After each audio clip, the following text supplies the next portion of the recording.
My most important skills that I developed over the course of the year was organisation, because I had so much to do. I had work, I had college, I had PAL, and I also had my musicals.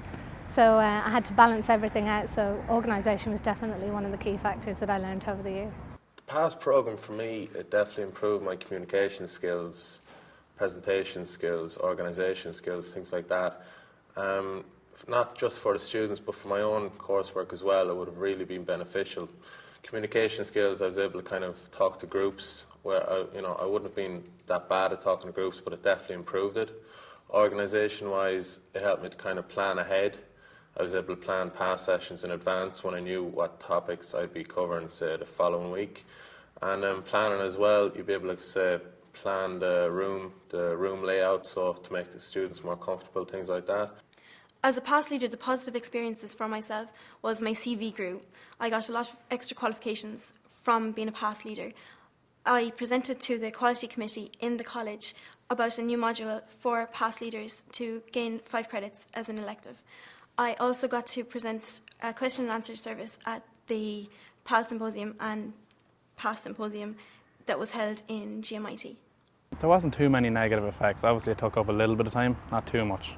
Maybe 2 hours a week, that's including the class.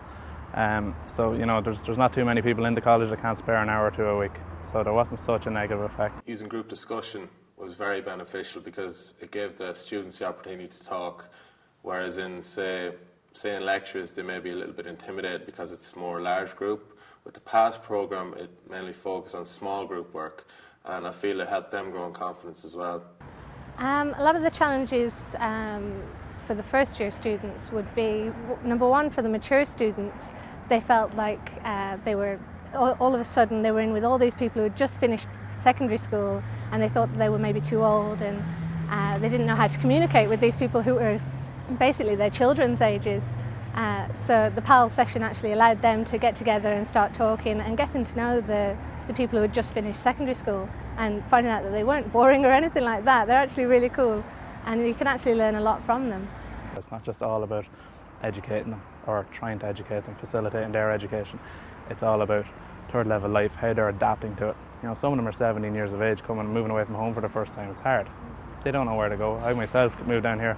I'm a little bit older. I was 19 when I moved down, but I was on my own. I came from a Gaeltacht up in Meath, so it would have been good for me. Pity it wasn't brought in back then, but it would have been good for me. So at least they had the benefit of that, knowing or being able to ask where to go, where's the best place to go out, even if that might be one of their questions, or how much is the bus across the road, how often did it run? Silly little questions. I don't come from a big city, I didn't know. One of the positive effects for the first year students is definitely getting to know each other in the beginning.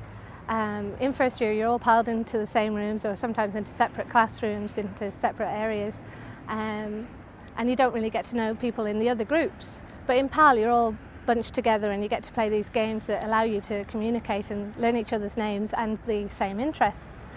In civil engineering, we use a lot of computer-based projects. So our PASS class was in a classroom. So what we done was we facilitated the classroom into the computer lab, and we put them into groups by themselves. And then they all had their own little project that they worked on. We'd use AutoCAD quite a lot, or Microsoft Project. And then they would work around that themselves and learning themselves in little groups. And then they'd all come together, and we put it up on the screen, and everyone see what exactly everyone done.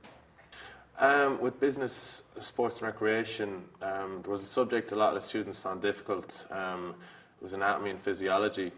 Actually, they had an assessment coming up the following week, so we broke down their assessment into 3 different areas, and we done a quiz on each of the areas. We broke down the session into 20 minutes each, and I think because we were able to break it down into 3 different areas, they could concentrate on each specific area, and from the feedback we got from the students, they really done well with the assessment, so it was really positive for us. Approaches that would be ineffective is pretending like you know everything and trying to make up an answer. Don't do that. Do not make up an answer if you don't know it. Say that you'll find out. Standing at the top of the class and barking out orders. They are young adults at this age, and they want to be treated that way. So they're out on their own. They're obviously, most of them, the majority of them are after moving out of home and living in town. So it's a lot easier when you treat them with the respect that they do deserve for coming to the class in the first place and trying to get done what they want to get done, and not what you think they should get done. So even if you think there's important topics that they're not comfortable with doing, There's no point in talking to somebody about something they don't want to talk about. They just won't listen. We have a few international students, and their English is very good anyway, but it's definitely improved their English as one thing, and also allowed them to get to know people and not be so shy, and to communicate, because everybody's learning. If I can remember, I think he was an Italian student, and there was a bit of a language difficulty there at the start, okay, but as he came more and more to the PASS sessions, he got to know more about his subjects, and he felt more comfortable, and as his language improved, so did his work, so he definitely got a lot of benefit from PASS, definitely.